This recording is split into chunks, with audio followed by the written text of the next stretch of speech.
10th Planning Board meeting for the town of East Fishkill. Please stand and join me in the Pledge of Allegiance. I pledge allegiance to the flag of the United States of America and to the republic for which it stands, one nation, under God, indivisible, with liberty and justice for all. Okay, the upcoming meeting dates are June 21st and July 12th, 2022. We have minutes from the April 19th meeting. Did everyone have a chance to review those? It looks like maybe everyone did, so I'll accept a motion to accept those minutes. So moved. Second. All in favor signify by saying aye. Aye. Aye. Any opposed? Okay, carries. Don has to abstain. We will do a roll call, starting with Don. John Pappy? Craig Arco. Richard Campbell. John Eichman. Ed Miyoshi. Sarah Bledsoe. Okay, the first item on the agenda is actually adjourned until June. Hopewell Easy Storage will be back with us in June. The next item on the agenda is iPark Building A. And I see we have the applicant's representative.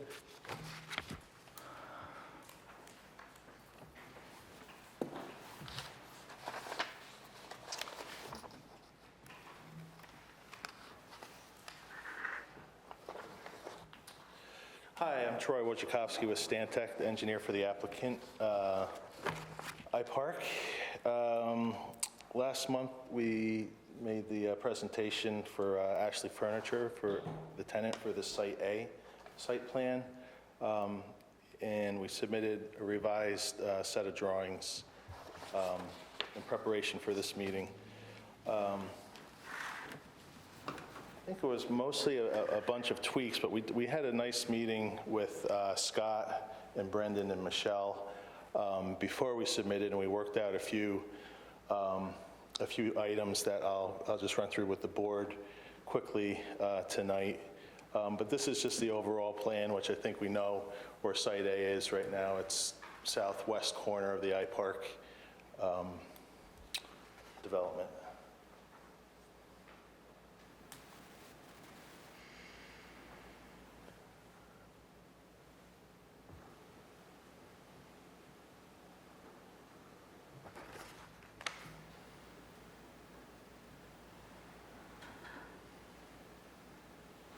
Okay, so here we have the detailed site plan. Just a refresher for the board, it's a 253,800 square foot warehouse building. Main entrance is on the south end. There's also a canopy bump out you see there for customer pickup, things like that. The changes that we made to the plan, I think, are important. There's been a lot of discussion as far as parking, in particular handicap accessible parking for the tenants in the adjacent building 700, which is the white building at the top of the plan. All four of those bump outs are entrances to the different tenants, plus there's entrances on both the south and the north end. So what we did, last month we had a plan that showed a row of parallel parking along that side of the drive, which was kind of awkward, but we're really trying to figure out the parking still. So what we ended up doing with input from Scott and Brendan was to get rid of that parallel parking along that drive that runs right in front of building 700 and putting a few parking spaces, which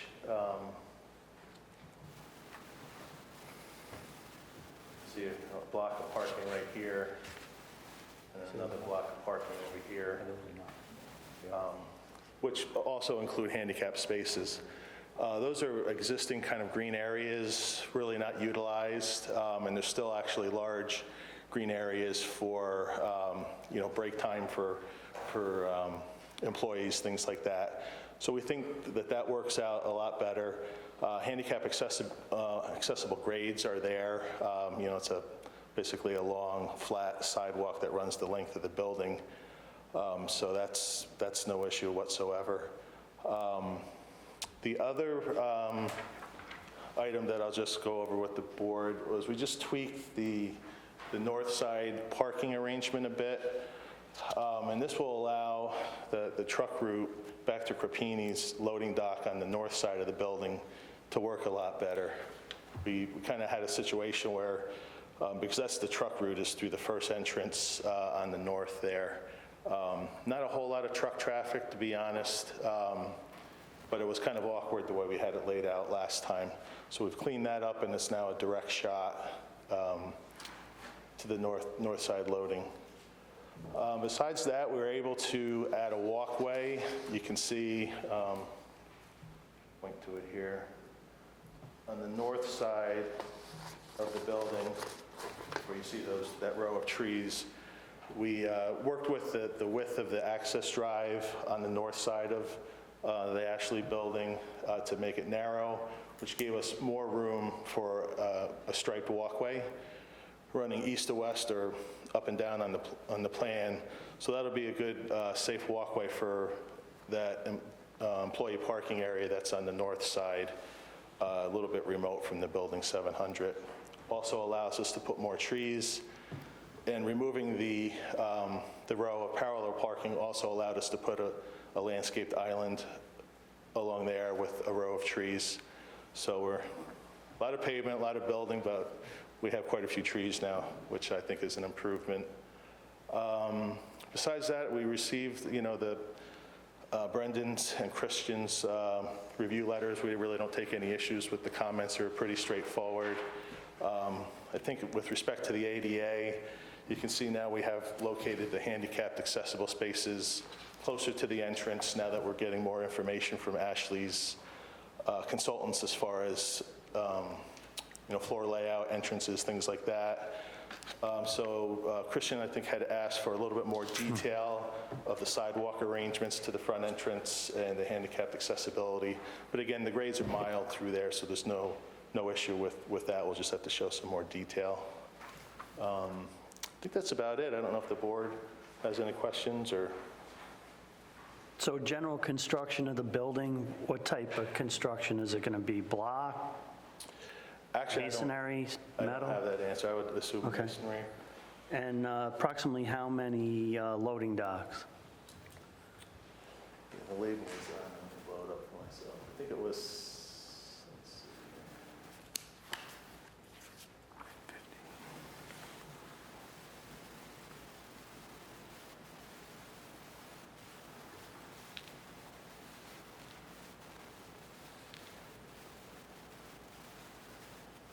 It looks like we have 65 loading docks. 65, and so how will you manage garbage, refuse? Do you have a area that'll be managed in? Right now, we don't show that on the plan. We're still working out some of the details with Ashley. Even, like I said, the main entrance location was given to us right before our last submission. So some of those questions, because refuse for sure, we'll have to show on the plan.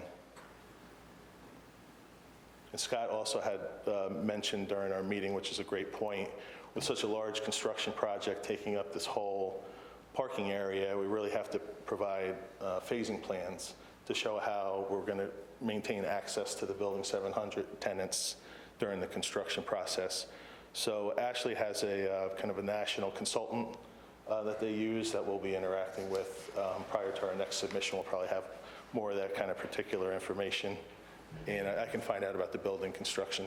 And then we would just like to understand the flow of traffic, like how will trucks flow into the site, around the site, and try to understand, based on the fact that you have tenancy in that other building, how you would have, let's say, potentially 65 plus trucks rolling through there at any given time. How would that happen? And sure, I can review it right now with you real quickly if you'd like. yeah, I think we'd like to understand. Now we have, so all the truck traffic is isolated basically to the west side of the building, planned south. All the loading docks are in that area, so that we have basically a one-way in this location here, so the trucks will come in, circulate, and back into their loading spaces. There's a one-way exit at this point, so all the truck traffic basically stays in this area here and then runs out South Drive. Like I said, the Perpini occasional truck that they have will continue to come up here. This is the way they currently come up. They come up through here and over to the north side of the building. Employee parking is basically segregated from the truck traffic. We believe most of the employees will come in this entrance right over here and park here, or they can continue down to here, coming in this way. So really, the truck traffic is really segregated nicely from the employee parking. And would they jockey any, like would they keep trailers on site where they would jockey them into the spaces?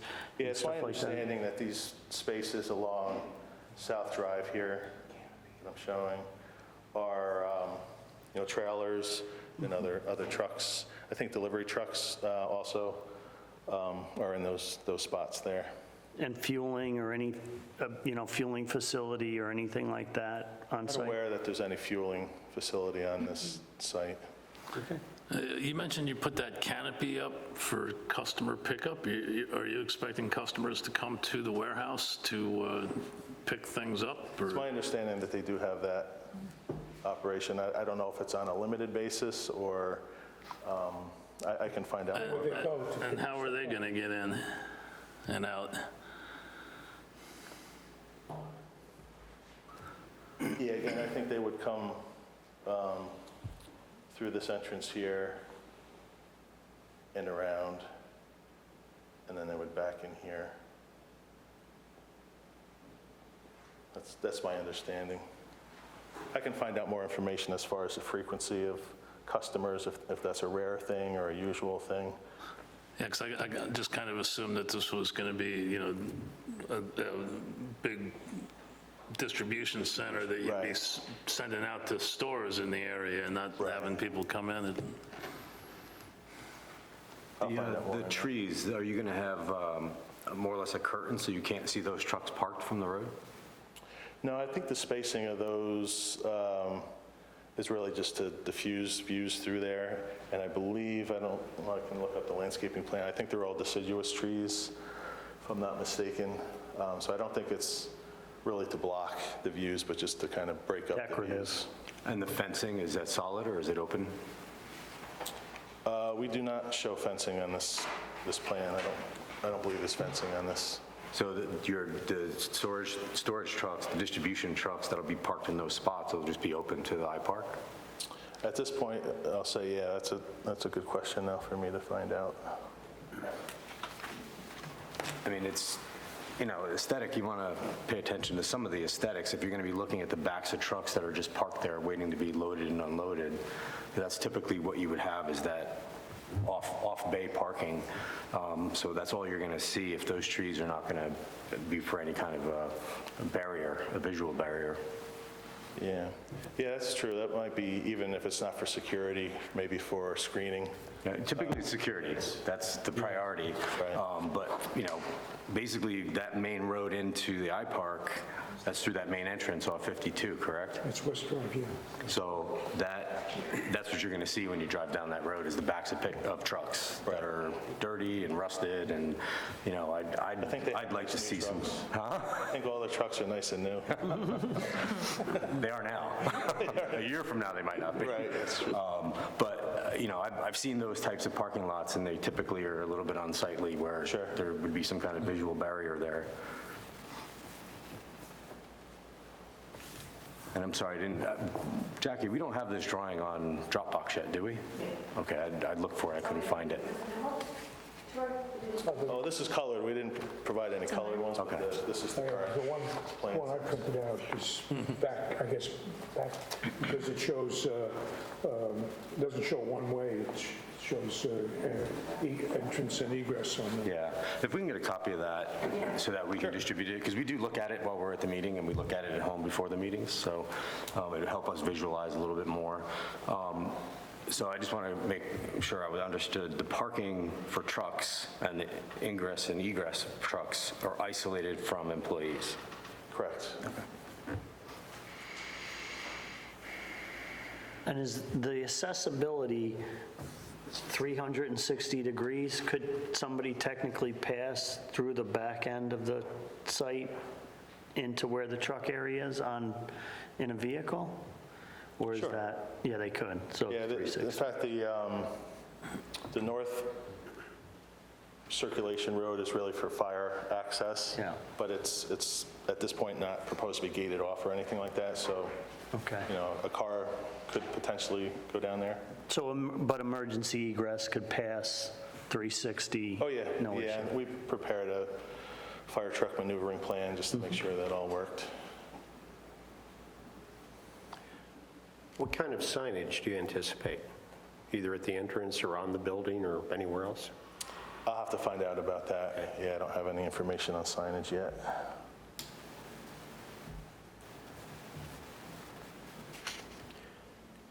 Have we established the height of the building yet? We have the footprint. Yes, it's taller than 30 feet.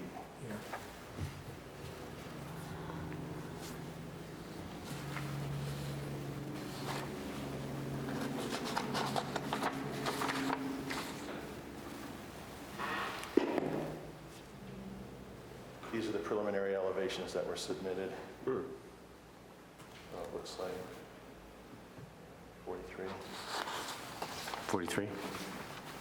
It's actually 50 feet there. Was it 80, right? There's an economic redevelopment special. And have you developed a lighting plan yet? Yeah, lighting plan, photometric plan was submitted with the package. And does that elevation exceed the existing buildings that are there by it? Similar, higher, lower? Oh, you mean the building height? Yes. It's higher than some buildings and lower than some buildings. But let's say like Fab the- is taller than that, but some of the existing buildings right around it are Yes. probably lower than that. Okay. Yeah.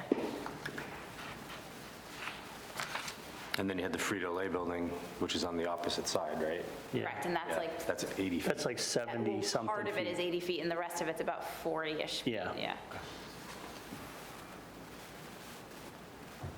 I have two comments. One is that on the crosswalk, we wanted to Go add back a to the site plan? crosswalk. Yeah, please.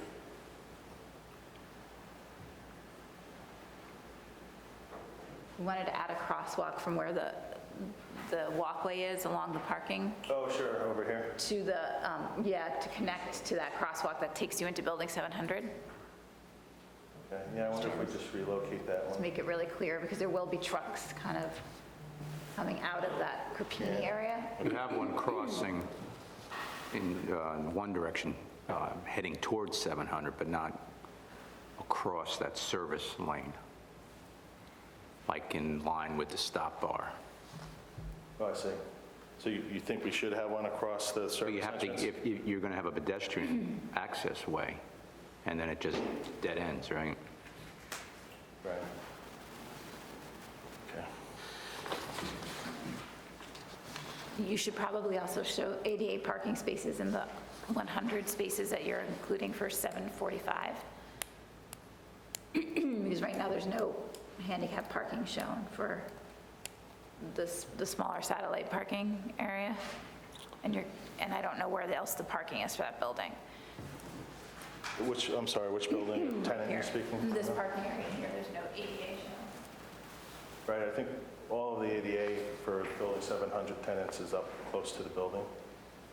I don't know that they have any parking allotted for that building other than that right now. That'll have to be cleaned up as well, because right now they're parking where you have this improvement proposed, so, Who's parking? Global Foundries? well, it's 700 building. You're talking about the 700? I'm talking about the building that it's creating the little parking area for? Yeah, yes, the 700 building, yeah. Yeah, well, we submitted the parking. So are parking because plan. these parking spaces are for Ashley, right? Yeah, everything that's south of the tree line on the north side of the building, all of that is for Ashley. Because I'm not sure the 4 there are going to be enough, but, I mean, I So don't on know the if it's- south side of the 700 building, you need to show Yeah, I don't know if there's any up Yeah, there. there's one existing handicap space, but we could stripe more up there. Whatever's Think- necessary. Yeah, whatever's needed. Yeah. Probably gonna be.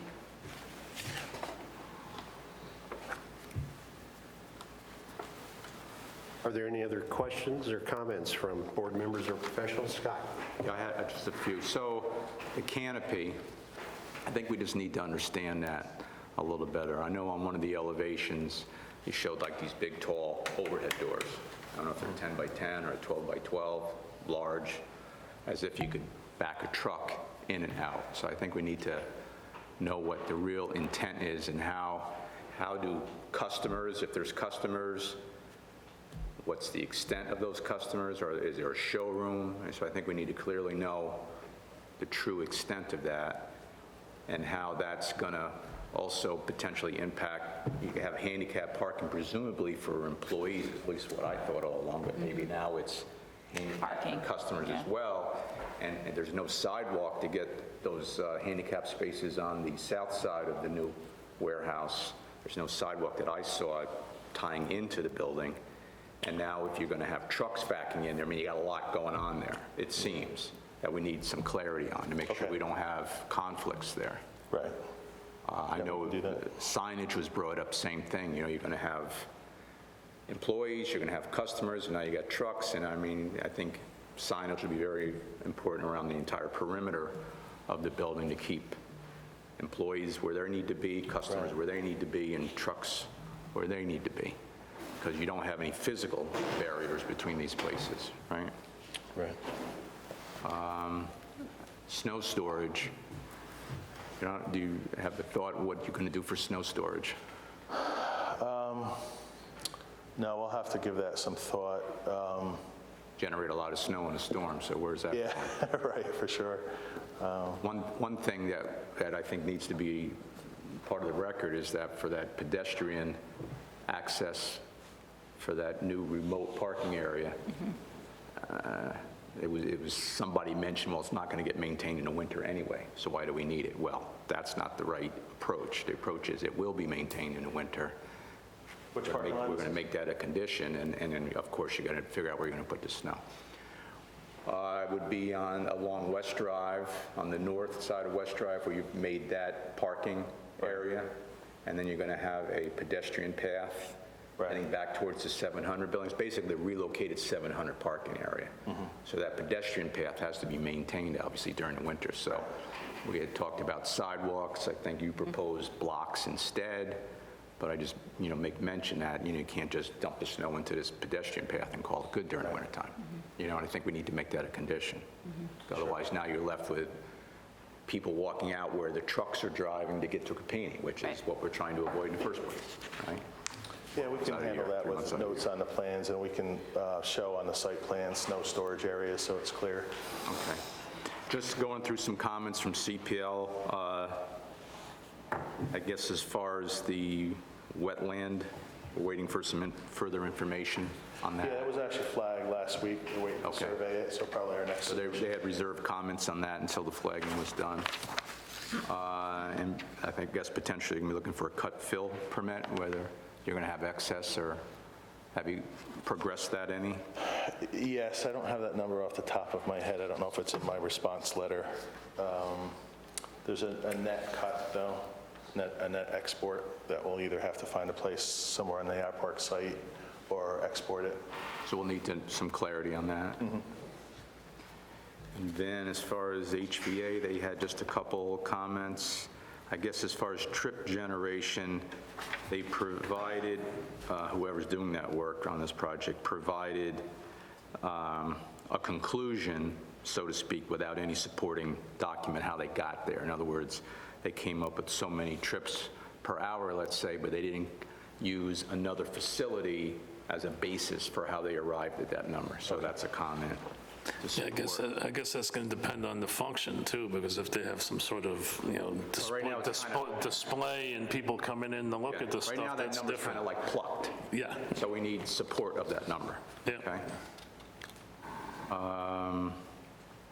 I think there was a comment about specific truck distribution between Gate 3, Gate 5, so I think we're looking for some clarification on that. That was a comment, and that's in the HVA comment letter, tightening that up. Are we looking at land bank parking here? Yeah, so that was my next question. We had asked you guys to sort of go back and figure out your maximum number of employees in any given, I know there's shifts here, but we're trying to understand if we need to build all of this parking or if some of it can be land banked.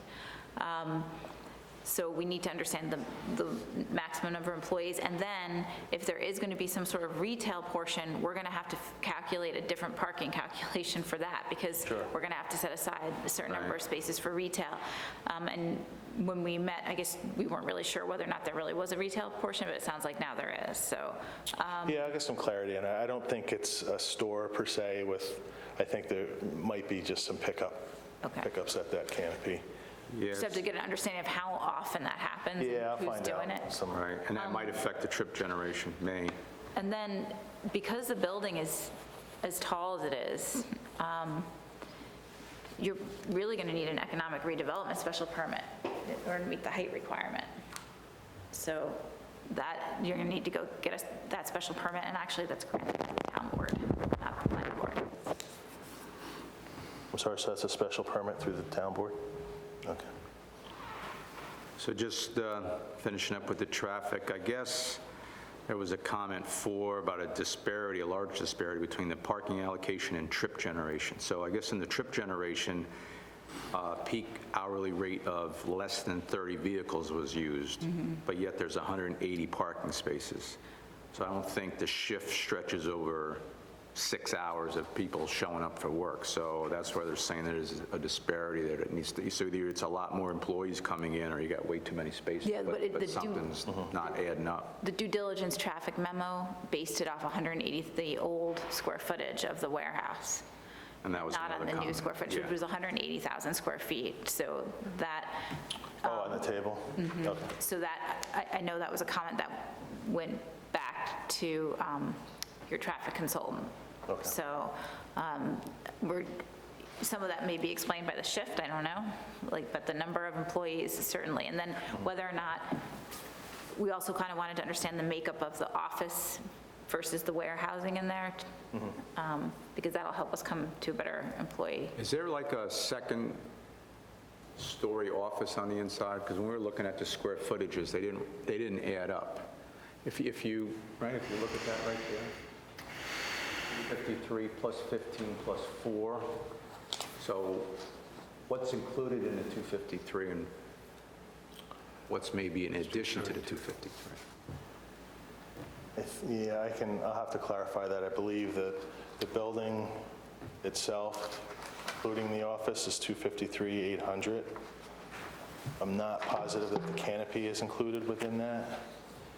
And I haven't received a floor plan yet to know if there's a mezzanine or, anything like that. Yeah, so is it like, 253 of floor space, and then you have 15,000 square foot mezzanine Right. within that building? That's what we're trying to get Yeah, at. I can find out information for that. Because even in the whole parking thing, is it 253, is it 253 plus 15? Right. What is the Right. gross number?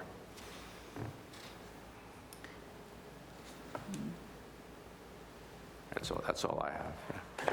I had, Any other questions or comments? yeah, I just had, when can we expect the noise study? Because I know there's a noise study being done.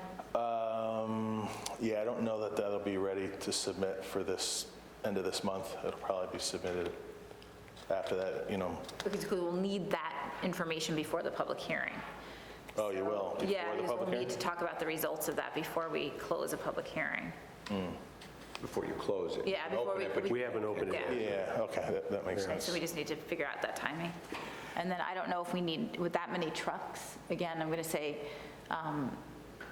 cumulatively, the impact on air quality of all of these trucks in one area probably needs to be considered. Not just from this site, but from all of the other trucking operations. I thought I read somewhere something about 3 shifts. Do you know there's going to be 3 shifts? Oh, I saw that. I read that too, somewhere, I don't know I'm where. not sure about that. I mean, we need clarity on that. Michelle, is there a master plan that shows everything? Every development, every warehouse, so that we can see? There's a master parking plan that they've created for me now that is,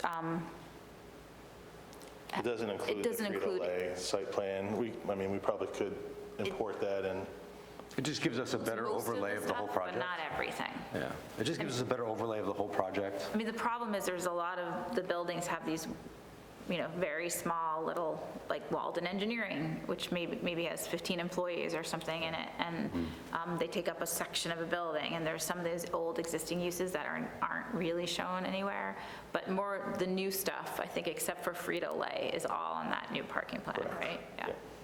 So we have that. Okay, great, thank you. How full is it building 700 that's behind this? Yes, Building 700. Is it mostly occupied, half? So it's got Crepini, a call center, There's some other and there's business in there too, some other, on the north side. yeah. it's my There's understanding it's mostly occupied. It's my understanding. So is this, and this small parking lot is the only one for that building, or is there parking on the other side? There's parking up at the end of the building. You can kind of see at the top of the site plan, there's a Yeah. parking area there, but a lot of that parking is already allocated to IBM.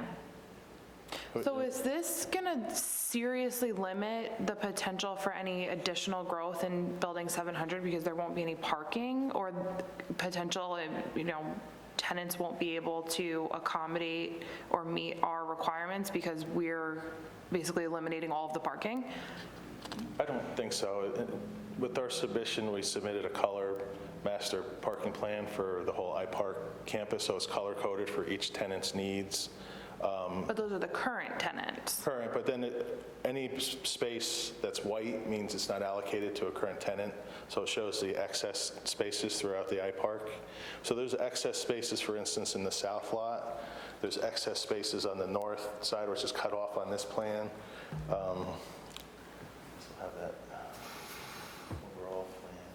But are those locations that could serve this Building 700 Yeah. effectively?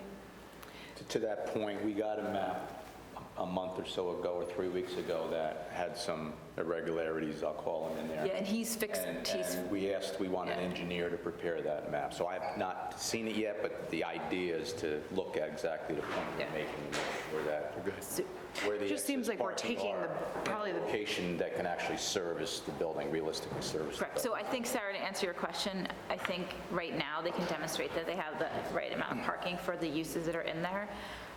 When there's a change of use in the building, depending on whether or not there's a lot of public that would be invited, or if it's warehousing, they could end up constraining what they can do in these buildings based on Yeah, it'll be the way the reviewed parking's every- being allocated. Every site plan. That's been a comment of mine continuously since day one on this site.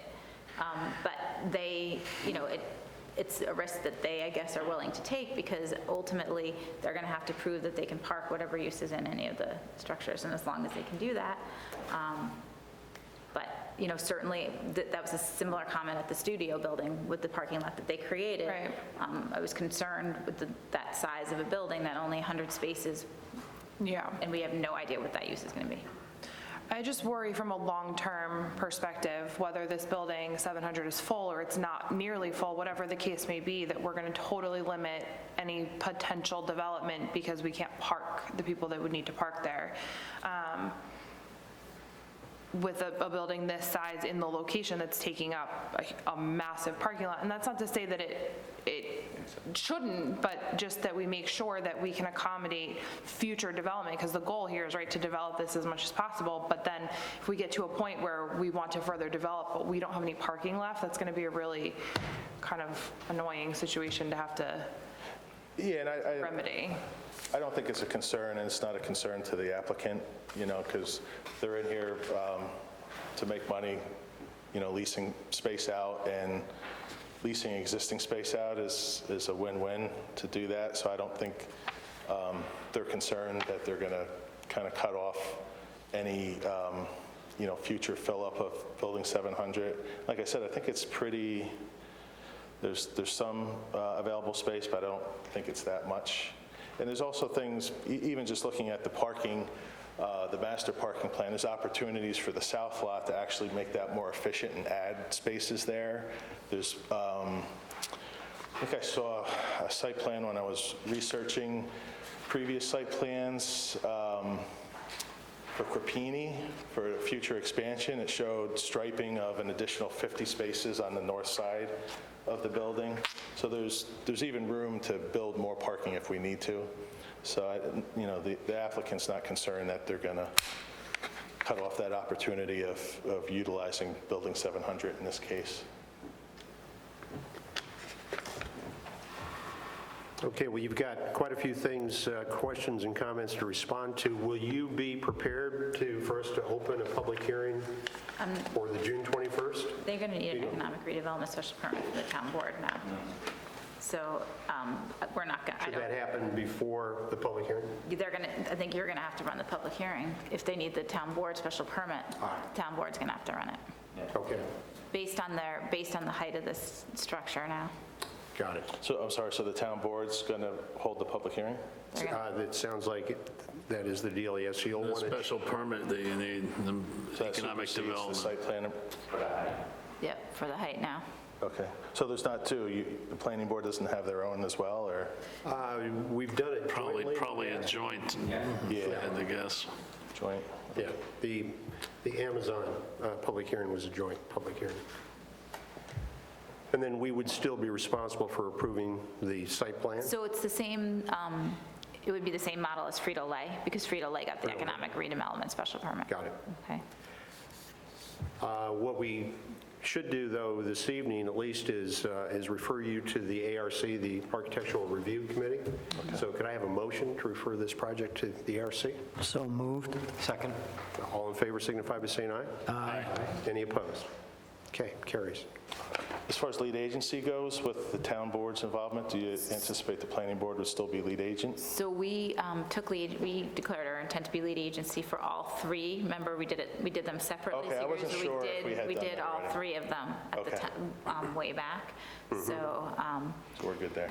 we're good there. We just need to make sure everybody that needs to be circulated to has been circulated to. Okay. Okay, I don't know if there's anybody else, if, for instance, if a wetland becomes a concern, now that you're looking at that, we might need to add, because I'm not sure if Okay, yeah, we can take a we look at that. addressed that stuff. last time, okay? Okay, All right. sounds good. Thank you very much. Thanks a lot. Okay, the next item on the agenda is McDonald's.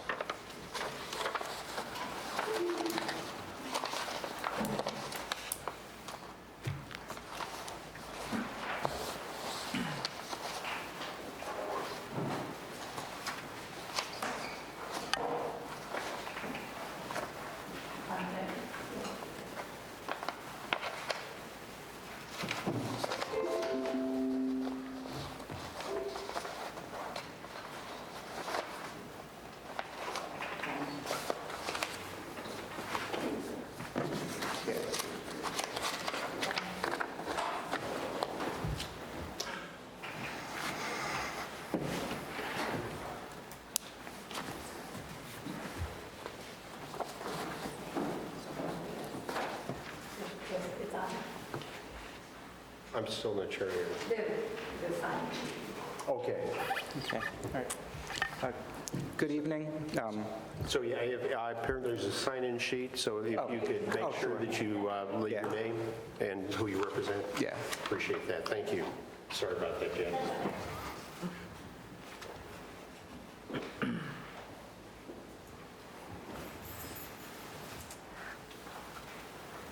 Okay. So, good evening. Good evening. For the applicant, Matthew Ingber from Brown, Altman, and DeLeo, 538 Broad Hollow Road, Suite 301, Melville, New York.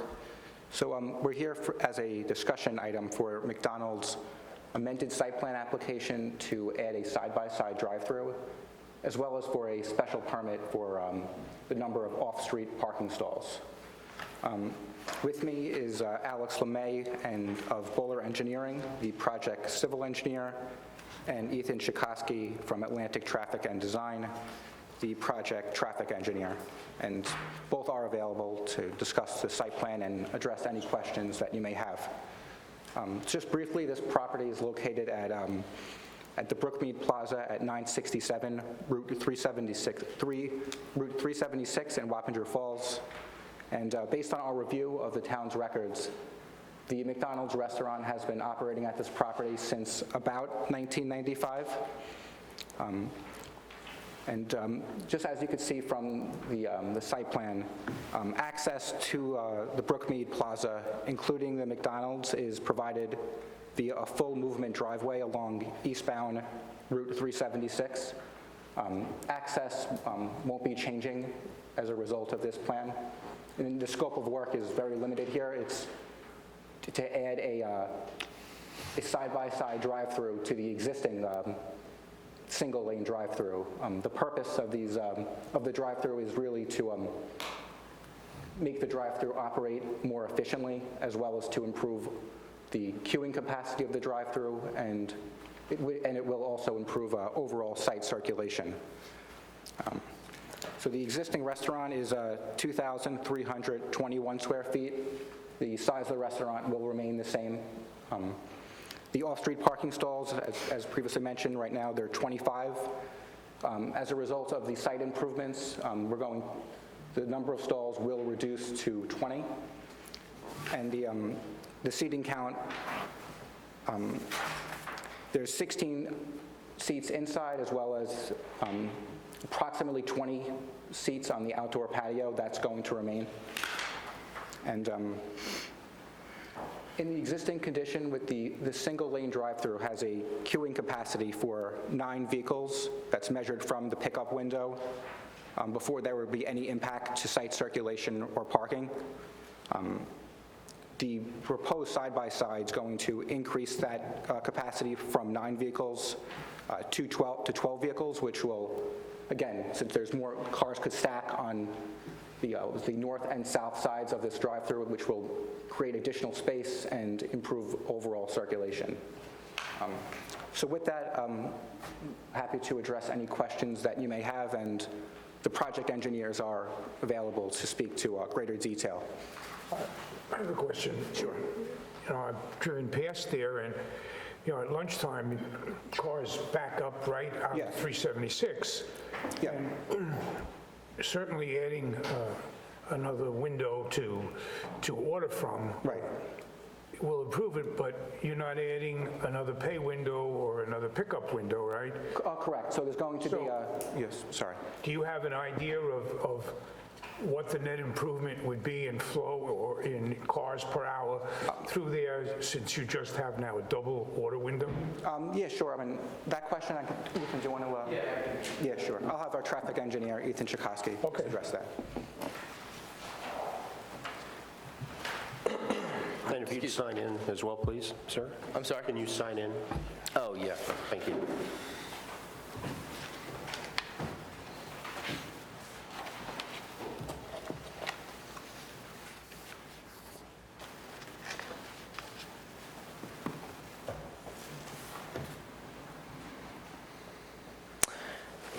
So Ethan Chikoski, with Atlantic Traffic and Design Engineering, professional traffic engineer, professional license in the state of New York.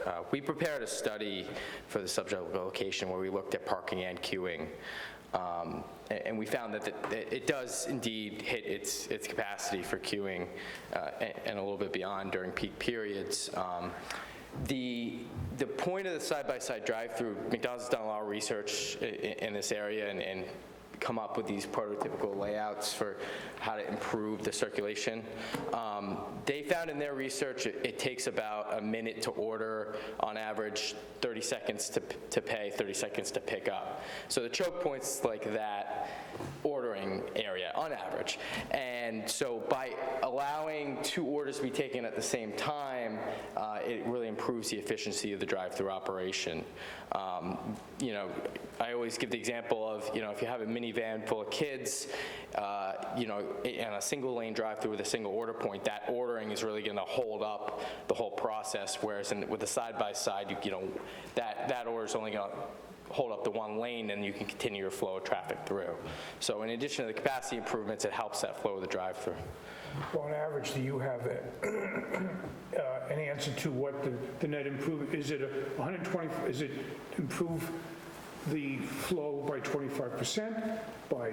I don't have those hard numbers with me now. We just looked at what the existing queue was on site, which we found to be, in our observations of a weekday midday and a Saturday midday and weekday evening, we found a maximum of 9 cars queued. I'm sure at other times you may have observed more. I don't have those hard numbers for the net improvement. We can talk to McDonald's and see if they have any nationwide studies or anything, and see if they can I'm give sure they've done this other places, right? Yeah, oh yeah, it's being done everywhere. It's a pretty common thing.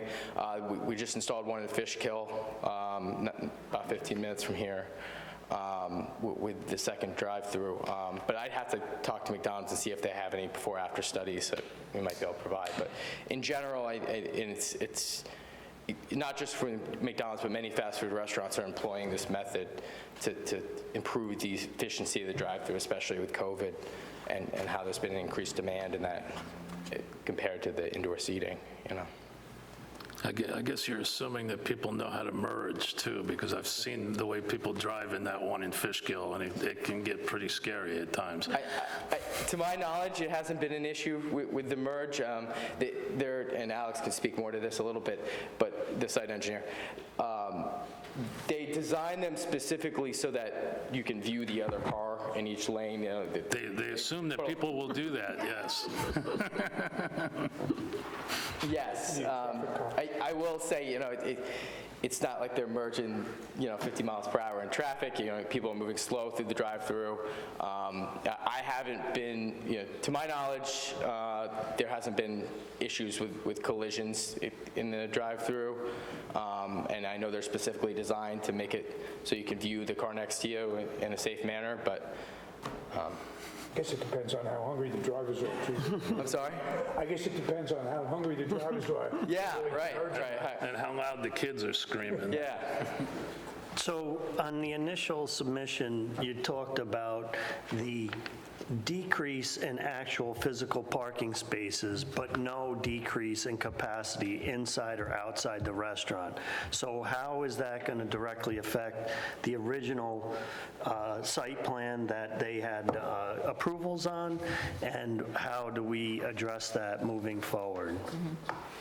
So I think you're shy 4 required parking spaces. I think you're losing 5. Correct. You're losing 5, but 4 were required. Yep. So I guess a question I have for you is, when you did the capacity studies, the traffic studies, were you also looking at the parking at the same time?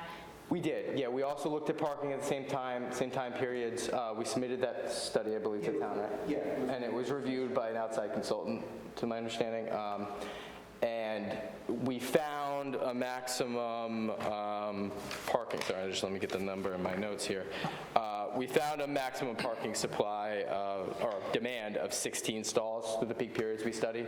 So obviously it leaves you 4 reserve supply. And then we also looked at, we'd done studies at locations prior to COVID between 2017 and 2020. We looked at 10 McDonald's restaurants in New York, and we did an average parking rate from those 10 restaurants, and we actually came up with the same maximum demand of 16. So I'm just going off of comments that I got from Brendan. Brendan had asked that the planning board consider a look at the potential, and McDonald's as well, the potential if you decide that you're concerned about the parking, that maybe we ask them to land bank some parking. Yeah. Because they have space on the site to do that. Together with, do these numbers include the actual staff? Because I know on average, what's the average number of employees inside the restaurant at any given time? That does increase the capacity and need to park beyond the customer's requirements too. I don't have those numbers on employees. I'm not sure if the attorney does, but we can get that. But the proposed use, believe includes an increase in employees. No, I'm not saying that, but we're affecting the parking by adding this additional drive-through lane. We're decreasing the number of spaces, and nothing else is changing inside the restaurant. You haven't decreased the capacity, you haven't decreased the number of employees that will work inside the store. So my initial concern every time when we've already given an approval on a site like this, when you decrease the parking and you haven't decreased the need, meaning that your square footage and your existing seating, it becomes an issue, because part of it being that is definitely a heavy flow. I've been by that McDonald's quite a bit, and kudos to them. But if you are going to change that footprint and decrease the parking, then there should be some type of maybe allotment made, or maybe the expansion of the parking to be put back, just so that we're at those capacities and have that available. Well, I think Alex can maybe talk to the land banking, and we can talk to McDonald's about that, but I'll just state again for the record, we did do parking demand counts at this particular location, and we found a maximum parking demand of 16, which is below the 20 proposed.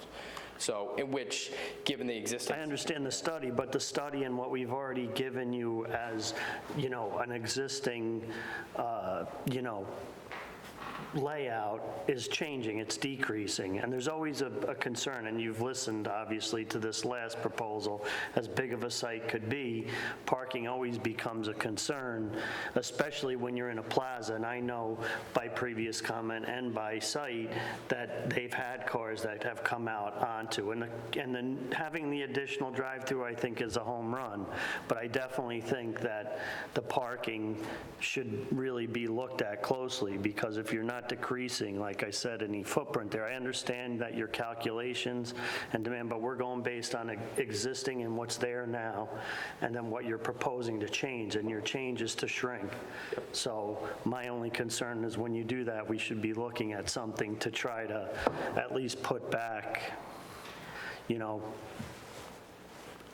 rearrange what's already there, let's say, to accommodate both things. Do you want to address that? Yeah. Just one quick question. When was the study performed? It was April 2022, just this last month. Okay, so summertime, that parking is full. The outside seating is full. That McDonald's pulls off the rail trail. Okay. You got a lot of kids that come in, but on a normal lunch day, the line is actually out on 376. Okay. So the three-car, benefit of having the dual, it's only 3 cars, There's still 6 more cars out on the street. No, I understand, and I can talk to the client about follow-up studies as needed, and, I'm sure that I just think the study should be kind of staggered, where you look at, off-peak season, right, when kids are not out eating a lot, and then all of a sudden, like I said, you got families that are coming there, you got a lot of people that park and sit at the picnic tables. That eats up parking. 16 parking spots is not a lot for that area. Yeah. 20, I'm sorry, 20. We can look at maybe doing a summer count. I have to talk to McDonald's about that, but yeah, and as far as the drive-through, like I mentioned before, it's not just the capacity, it's also the improved efficiency of having the 2 order points. You still have the choke point, though, where they pick it up. Yeah. There's still a choke point. Right, no, I understood. Yeah. So It's still 30, you said 36 tables in total inside the restaurant. Is that what you said, 20 outside and 16 inside? 16 seats indoor. 20 outdoors, just there's a kind of 4 benches. Yeah. Oh, excuse me, so you're saying in total seats, I'm sorry, I thought you meant tables. We can work with McDonald's to see if, look at coming back at some point. Do you want to talk about possible?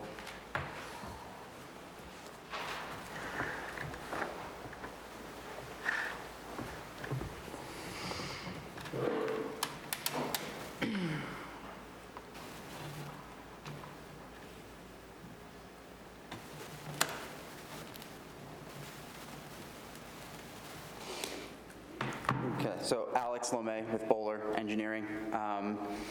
Office is 30 Independence Boulevard and Warren, New Jersey, 07059. So a couple of questions that I heard, I'll just try and go through them, just to hit on them. So backing up onto Route 376, so just to talk a little bit more about the efficiency for the side-by-side drive-through. I'm not going to say specifically for this site, but typically McDonald's, when they go from that single order point where they have one menu board and one order, when they go from that to the dual lane configuration, they see roughly about 100% increase in the efficiency. So they can process orders, I'd say, about twice as fast. The choke point being the order taking, because you got mom or dad driving kids to and from practice or something on the way home. They've got 6 kids trying to order things. Sometimes that can take a long time. So with the side-by-side drive-through, the cool thing is they're trying to figure out their order. Someone taking the order can swap to the other board in order to take that person's order, and we can continue to facilitate orders through the process. So I know that the choke point probably does feel like the pickup or the pay window, but it really is the ordering. Or somebody waiting on a quarter pounder. Right, so here, that's awesome, right? So if they're waiting for their quarter pounder, they have a large order, they're waiting for that to get made. They have 2 pull forward spaces, so they can pull away from the window, they can park, and then when their order is ready, an employee can run that out to that vehicle. So they have 2 of those pull forward spaces. They also have 2 of the mobile order spaces, kind of like curbside pickup, which I think everyone's probably familiar with now after the pandemic. So that all does go into the increase in the efficiency. So I would hope that it doesn't still back up onto 376 with the increase in the efficiency from the side-by-side drive-through. But I just wanted to give a little more context in terms of the efficiency and how quickly they can get cars through the drive-through in that situation. From the merging perspective, in theory, they alternate how they're taking the orders from the 2 order points. So if someone's finished their order, they're now pulling up into the lane, and the other person is then placing their order while another car pulls up in the primary or the secondary lane. That could still be kind of held up, and people still have to merge, but alternating the taking of the orders does help with the kind of the merging situation. So you don't have 2 people answering the order? They can. In peak times. They can't have 2 people operating both at the same time, but typically in like a non-peak time, they will alternate between taking orders at one board versus the other. But they do have that option. If it's middle summer, lunchtime on a Sunday after a baseball game or something like that, they can go through that process. Is there 4 orders or 2 at a time? 2. They have the menu boards where you can actually physically order, and then prior to those in each lane, they have what they call a pre-browse board, which has menu items on there that you can look at and browse prior to getting to the full menu board. Or if they have if the McRib is back or something, they could advertise it there on the pre-browse board. Got it. So how much further back toward whatever I don't know what the road is called. The entrance road, not the driveway. The shopping center. Driveway. So how much further back toward that is this ordering now going to be? So it's taking the line and putting 2 cars instead of 1, but it's also back a lot further than, because isn't the current ordering like kind of It's on the turn. around the corner? It's on the turn. It's on the turn. Yeah, it's very close to the turn. And in the proposed condition, it's set back another, I could measure, but let's call it 10 feet, maybe less than 10 feet in terms of further back. And that's kind of a McDonald's standard geometry from a distance from where they make the payment. So it is pulled back a little bit, so it allows for kind of proper spacing of the vehicles from the pay window to the actual ordering point itself. So it is a little bit further back. It just seems like it's limiting the space from the ordering to the driveway. Does that make sense? It does make sense. Bringing it a lot closer and now cutting off. I don't know how many car lengths you would be cutting off even though you're adding width. Inherently, if I move it back 5 feet, I lose 5 feet from cars stacking coming in from the driveway, right? I mean, that makes sense. So I wouldn't say you lose a car length. It's going to be minimal from that perspective. I think the cars actually end up spacing pretty much the same, and you get the benefit of the additional 3 cars that can sit between the 2 lanes. And that's prior to you even backing up into the entrance coming in from the main kind of center drive aisle of the shopping center.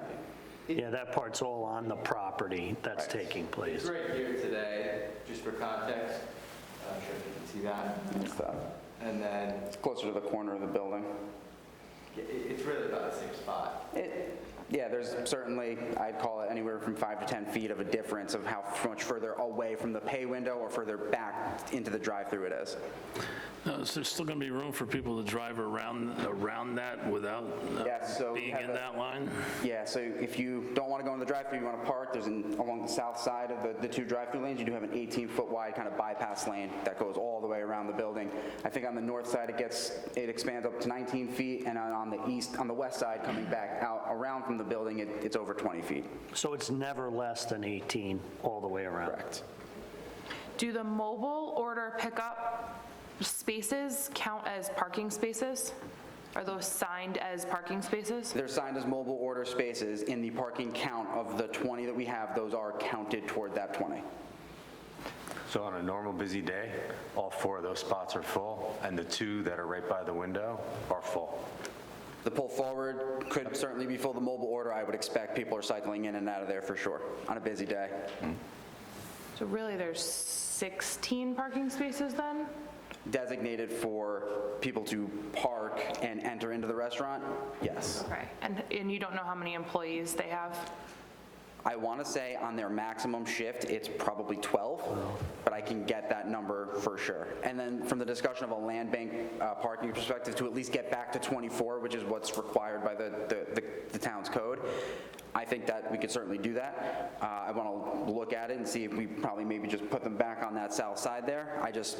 I'm then kind of introducing a little bit of an increase in impervious coverage, so I just want to look at that from that perspective and make sure I'm not introducing any sort of an issue from a stormwater perspective. For 4 parking spaces, I think we could probably accommodate it. I think we're reducing the impervious coverage for the site with this layout by a little over 300 square feet, so it's not much. I just want to balance that stuff out and make sure we're not introducing any sort of a concern or an issue from a stormwater perspective. And it's also very little give to get, you know what I mean? I think that there's really no significant change in parking, and you'll have the flow that you're looking for. Obviously, these businesses do much well through the drive-through, and, I see the drive-through activity there. I pass it on a daily basis, so, it would be nice to see, and especially since you still have that continuing path around that doesn't decrease below 18 feet. I feel that that's very important too, especially from an emergencies perspective too. That's a whole nother.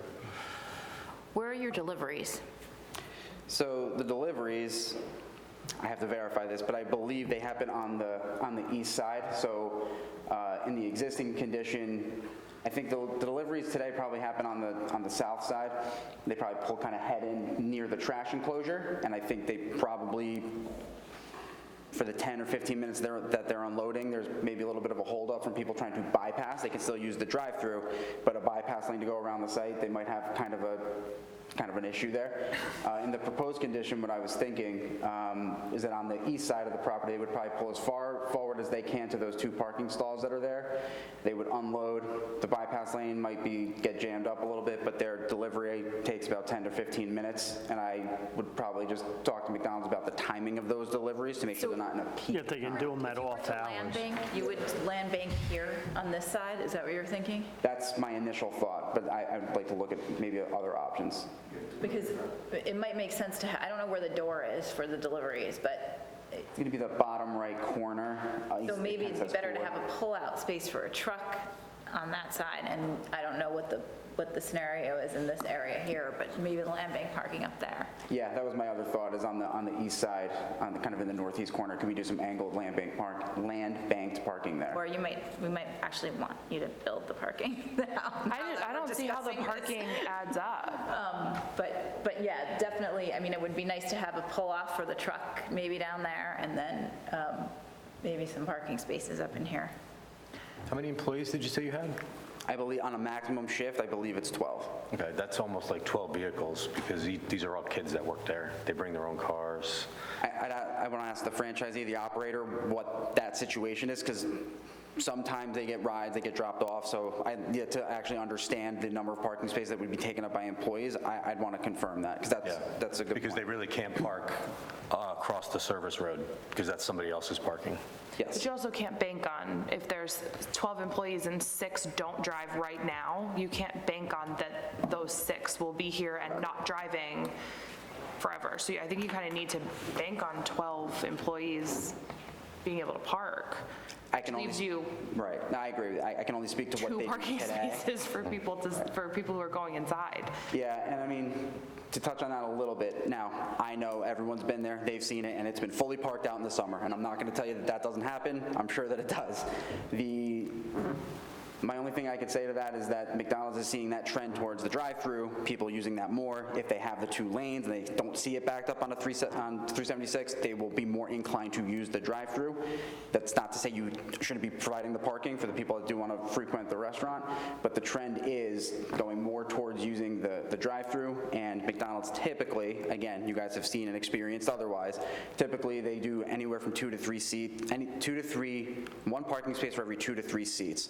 So if you count the outdoor seating, you're looking at what their demand would be 15 or 16 spaces. But again, you guys have all been there, you've seen it live, that it's worse than that it does get full during the summertime. So that would be the only thing I would say, is that their experience is 1 space for every 2 to 3 seats that they provide is typically what they would account for from a demand perspective.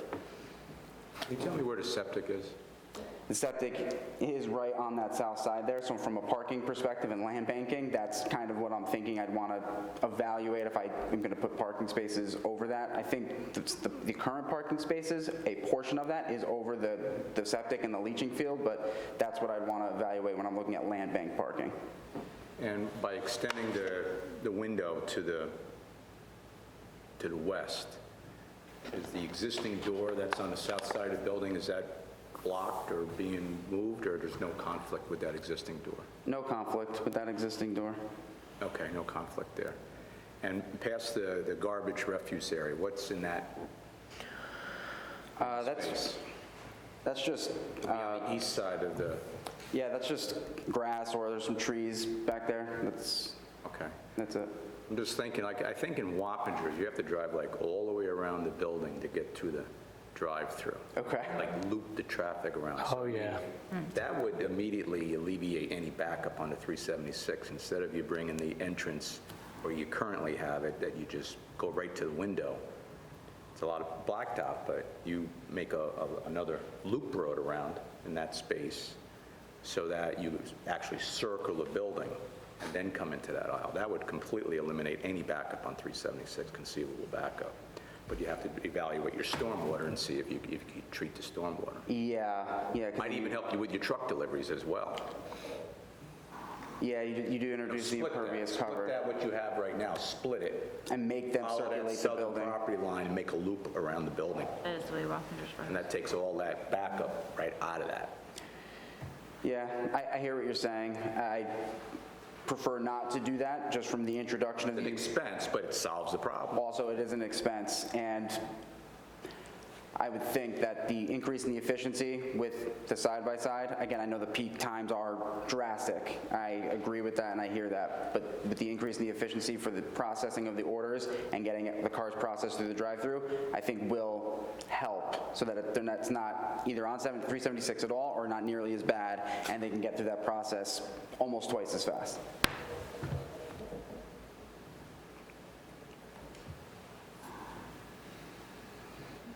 Are there any other questions or comments from board members or professionals?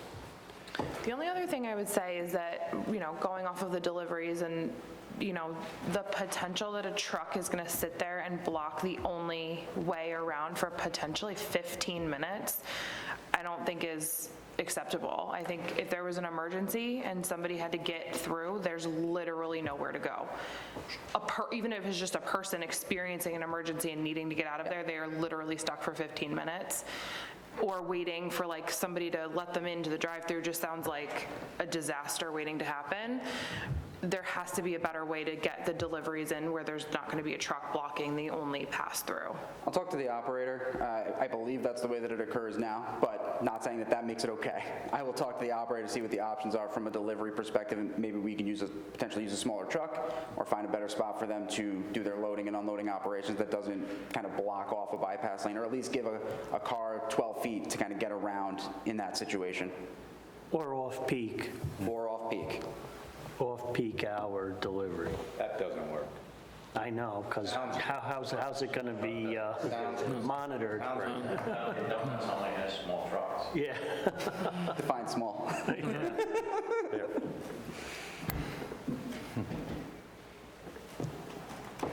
Okay, so will we be ready for a public hearing next month? I think we need to see some changes to the site plan Yeah. first. I mean, are those changes that you can make and present at the next meeting? I'm sorry, what date's the next meeting? I wrote it down. Next meeting is on June 21st. Yeah, I think June 21st, and how far in advance do you guys, would the town need to see plans or submission? So, yeah, last day of the month. Oh, May 31st. We'll work towards that. Okay. Then could I have a motion to schedule a public hearing for the June 21st meeting? So moved. We're just going to ask them to revise and come back before we schedule. I'm sorry. Yeah, it's just because just I think another they might have significant changes to the site plan with the traffic and the parking. Okay, sorry. So strike that. And we'll see you next. Is there any other action that we need to take tonight, Michelle, with regards to this? I don't think so right now. I think we'll just have them come back for another discussion and Okay. show us what their changes are going to be and get us the information that we asked for. Okay, very good. All right, thank you very much. Thank you, everyone. Appreciate it. Thank you, gentlemen. Okay, the next item on the agenda is MBC Properties sketch plan.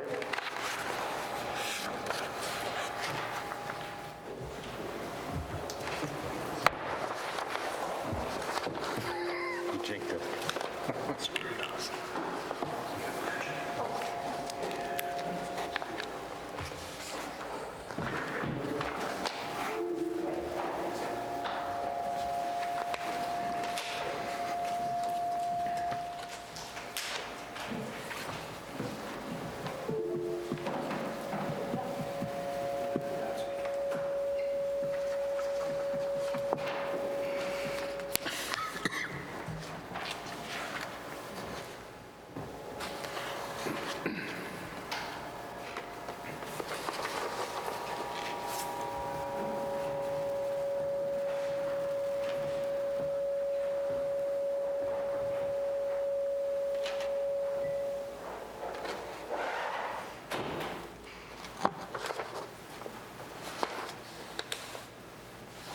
How am I doing? You doing all right? You're getting there. I get it close enough, right? Can we see that? Yep. Sure. Crystal clear.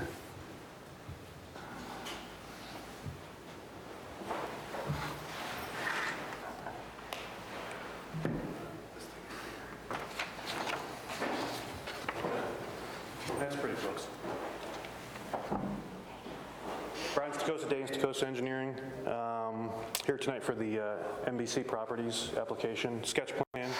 Wanted to get some initial input from the board on a contractor storage yard. It's located in the industrial zone. It's at the end of Donovan Drive at the cul-de-sac. There's 2 lots that exist right now. They're vacant. This piece, if you're looking at the cul-de-sacs toward the southwest, so there'll be a parcel in between the applicant's parcel right now will be vacant, and then there's the Bright Horizons existing daycare that would be almost diagonal from this site. What the applicant wants to do is contractor storage and processing facility. What we're proposing is off to the side is a 40 by 60 pre-manufactured metal building. Within that building, it would be an office for the applicant, and then have the ability for him to store his vehicles on site and also have a processing component with it. We understand with that with that processing component, we would be subject to the criteria in the zoning code, which the code makes a provision for relief through the ZBA. So when we speak of processing, what the applicant would like to do, first of all, which we'll get clarification from the board, but he does have some logs that he would like to bring into the site, process it for firewood, and then resell off-site. So there would be a wood processor on-site. And the way I look at the zoning code, it speaks to processing as being rock, concrete. It doesn't speak to the processing of logs. So the question to the board would be, is the processing of firewood, would that be pushed into the ZBA for that processing relief, or is it just subject to concrete and stone? Ultimately, at the end of the day, the applicant would like to proceed with the ZBA for the crushing of clean concrete and stone. The processing would be limited to, it's a rental piece of equipment, so obviously you want to maximize your use of that equipment. So I'm thinking twice per month, maybe 3 times, but ultimately it's not a daily operation. It's to the point where he would bring material in, it would allow to stockpile and then process it and then sell it. In that processing area and vehicle storage area, you can see on the plan, it's the area that's cross-hatched. So that area would be gravel. The way the site works right now is it goes up in elevation, probably from the cul-de-sac area to the back of the property in the southerly direction. You're probably 25 feet from elevation increase going up. Where that cross-hatched area is, we'd be bringing that site down about 14 feet, so we'd be lowering it. We do have a residential component that does abut the property. So what we've done is we've tried to, following the code, provide screening around the back with an evergreen tree. We would come in, let's say, I'm showing that tree line about 15 feet in. We'd be directing drainage around the site and toward the lower portion of the site. And we'd continue that evergreen planting around, let's say, the south western side of the property. Along the property line between the applicant, his property, and then the vacant piece to the east, we're showing an elevated berm of about 4 feet, and then continuing that evergreen spacing to kind of create a landscaping buffer and an earth berm buffer from the contractor storage area. As you make your way around, there'll be a gate that'll be offset into the parcel. It'll be mechanical, it'll be fire activated too with a horn or radio, but that gate would open up, provide security, but also a visual deterrent from coming into the site. As you make your way into the site, building's going to be on your left. Show a paved area in the front. We have parking in the front schematically right now. We anticipate 2 employees, plus or minus. Again, the applicant's business is really to have his machines off-site and working off-site, and then if they're not working on a job site, he would bring them back. As far as material, as far as the vehicles on site, we would be under 10 vehicles on site. Again, the applicant would be, the focus is to have them operating and not stored on site. As far as maintenance on the vehicles, no maintenance on site. All maintenance is pushed off site. Some of their smaller equipment would have the ability to be located in the 20 by 40 metal building. As far as how the site lays out, we would be having a well at the southeastern portion of the property on the uphill side. You'd have the processing area, then we have a small septic area for the office, for the bathroom. And then you'd have the building. And then as we make our way down toward the cul-de-sac area, there'll be a small stormwater management facility. Again, with a typical site plan, we'll be providing a SWIP with this. We're over the disturbance threshold, so we're providing a SWIP, stormwater management, lighting plan, landscaping plan. But what we're kind of showing here is in concept on how this site was developed. So basically we start from the bottom and kind of work our way to the top with our separations, and that's kind of how we have the building configuration. We are sensitive to the fact that there is a daycare in the industrial zone. If you do look at the industrial zone code, it doesn't permit daycare, however, it is there. As a preemptive measure in the applicant's due diligence phase, we did meet on site, and the applicant did take into consideration that sensitive use to the side. So that's why we kind of positioned the building more toward the daycare, so we can create an additional buffer from any noise. The applicant did reach out to the daycare director, and they actually did walk through the daycare with the director and explain the use on what they're doing as far as the contractor yard and the nature of the business. And the director was actually encouraged that this use was coming because the kids, I guess, get excited when the garbage truck even kind of strolls through the development. So the ability to see the actual yellow machines working and seeing what they do, it was actually a positive for her that maybe the kids could come over, obviously not while they're doing their operations, but just see the yellow machines and take a look at them. So that was encouraging. Again, we are sensitive to that. She did indicate that they do have a quiet hour during the week from 1 to 3, and obviously we would be sensitive to that. Again, a lot of the operation that is on site is limited in its capacity as they're off site. So there would be limited wood cutting, wood processing on site. There would be a temporary stockpile of that wood. Obviously, it's a processing machine. It goes on conveyor. It is stockpiled, so it does have the ability to breathe, and the moisture does get released from it, and then it's sold off-site. If you look at the grading that's on site in that crosshatched area, we are bringing that down, so we will be into the ZBA for moving material off of site. We're in excess of that 375 cubic yard threshold.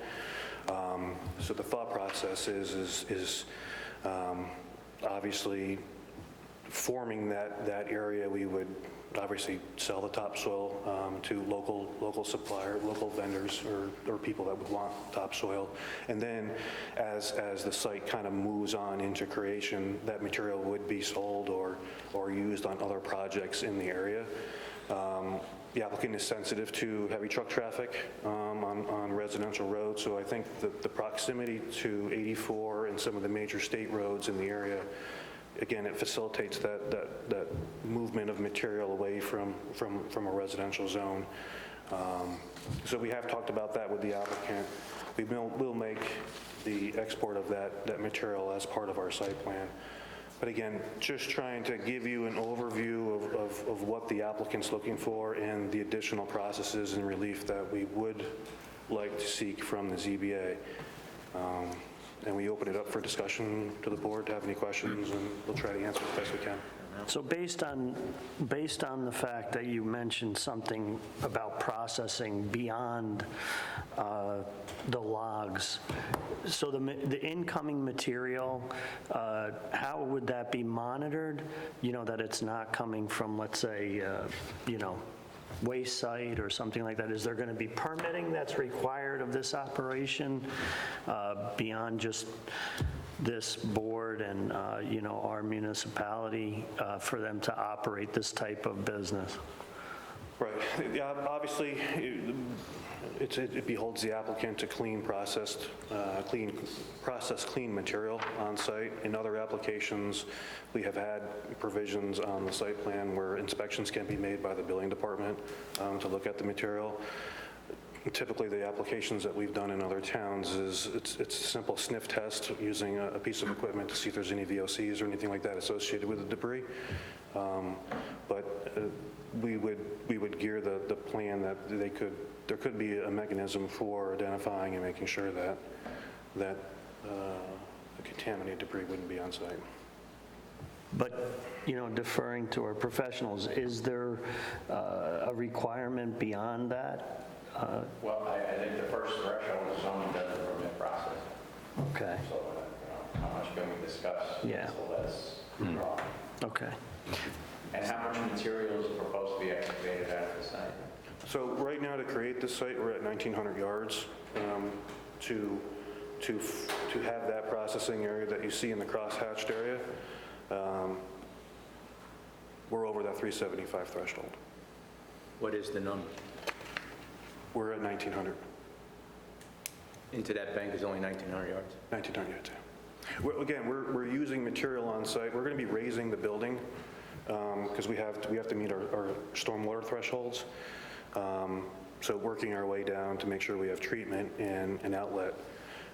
We have to raise the building slightly from where we're showing it. And that would facilitate the working through the stormwater management system.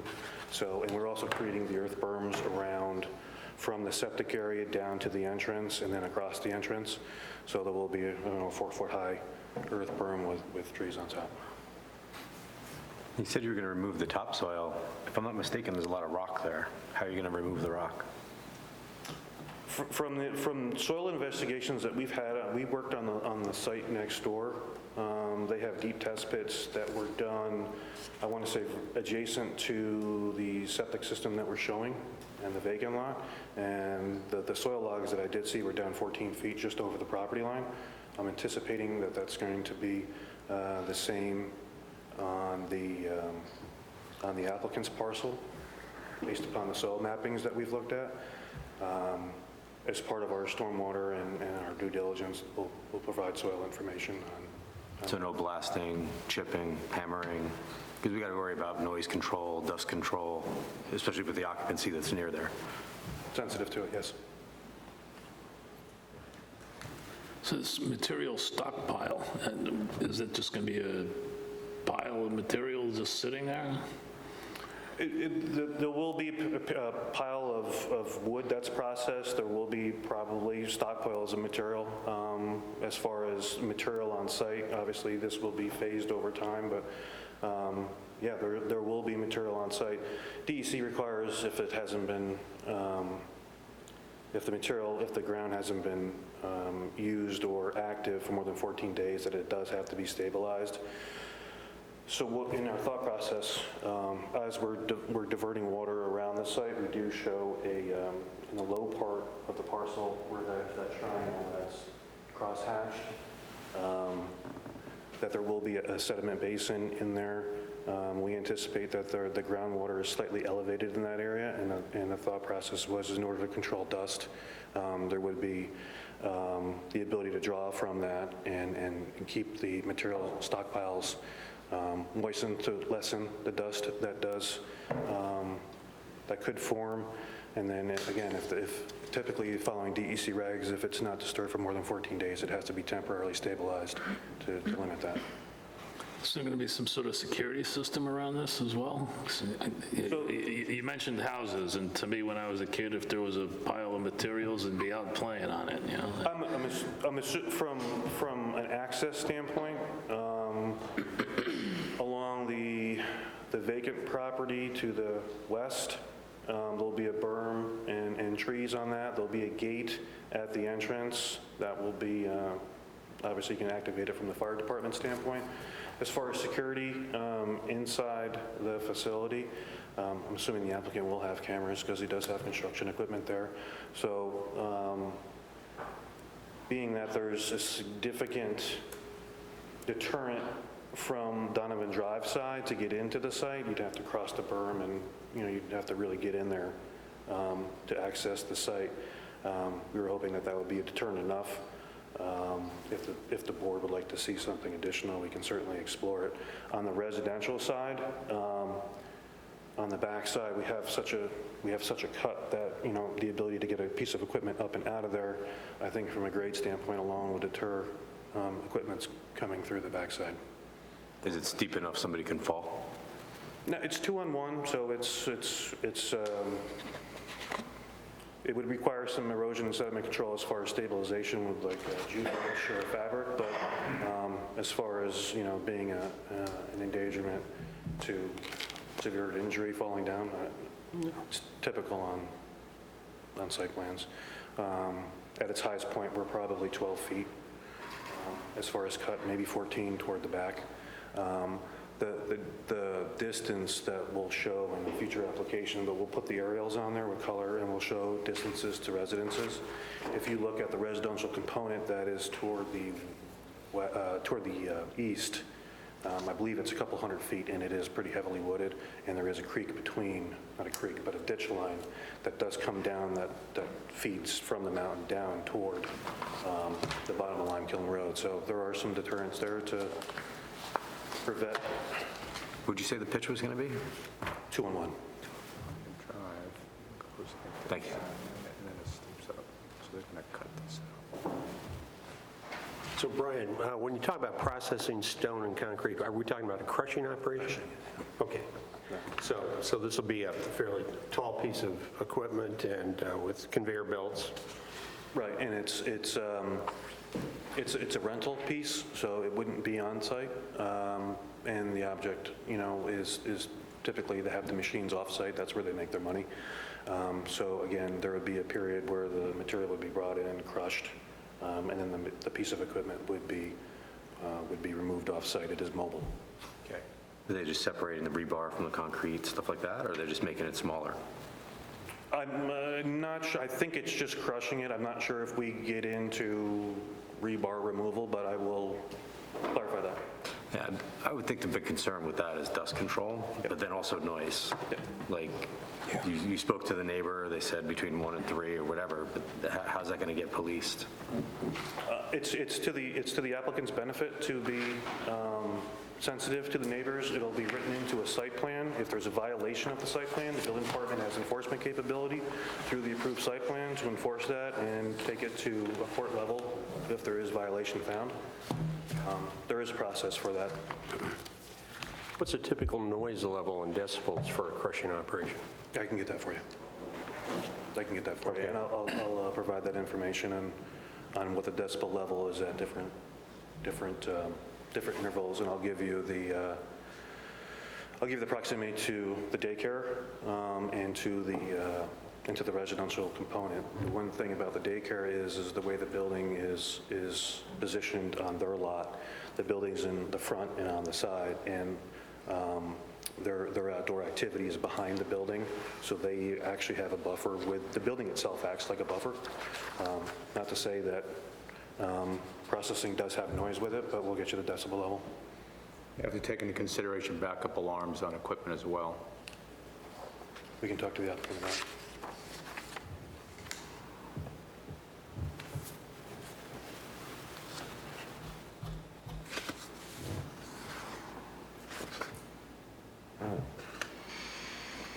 Are there any other questions, comments by board members or professionals?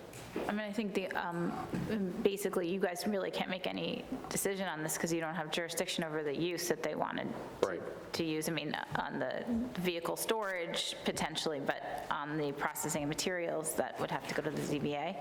So I think at this point, that's To the ZBA. where you need to go. Right, procedurally, to initiate that ZBA process, do I have to have a recommendation from the planning board to the ZBA or proceed to the ZBA for that and then come back to planning? No. Nope. You don't need to refer. Okay.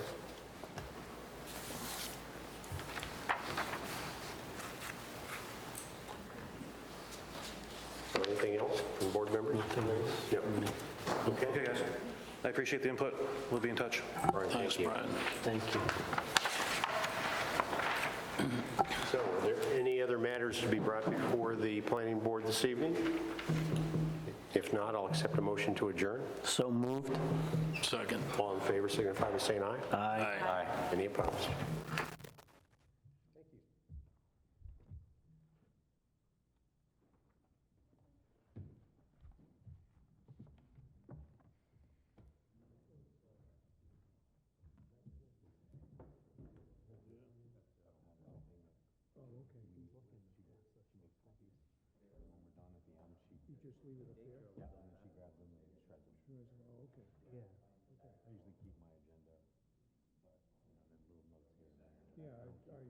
Yeah, I printed these out at home,